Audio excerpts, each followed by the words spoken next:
शेवटच्या क्षणी महायुतीचे उमेदवार महेंद्र थोरवेंच्या हाकेला धावून येणारे यशवंत शेठ साबळे ठरले किंगमेकर। खोपोली शहरात सर्वत्र चर्चा सुरू।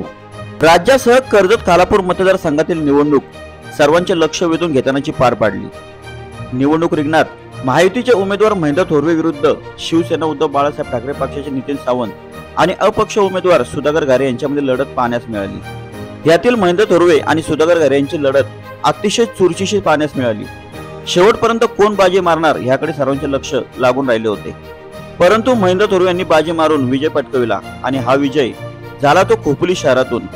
थोरवे यांच्या विजयात सिंहाचा वाटा जर कोणाचा असेल तर तो खोपोली शहरातील सामाजिक कार्यकर्ते तथा नामवंत उद्योजक यशवंत शेठ साबळे यांचा आहे आणि याबाबतची चर्चा सध्या खोपोली शहरात सर्वत्र सुरू आहे। निवडणुकीच्या तोंडावरच यशवंत शेठ साबळे यांनी महायुतीचे उमेदवार महेंद्र थोरवे यांना पाठिंबा देत खारीचा नाही तर खऱ्या अर्थाने सिंहाचा वाटा उचलला व आपल्या मित्र परिवार, आजी माजी नगरसेवक व शहरातील छोटे मोठे सामाजिक कार्यकर्त्यांना एकत्र करून प्रामाणिकपणे महेंद्र थोरवे यांना खोपोलीतून चांगले मतधक्के देऊन विजय मिळवून दिला।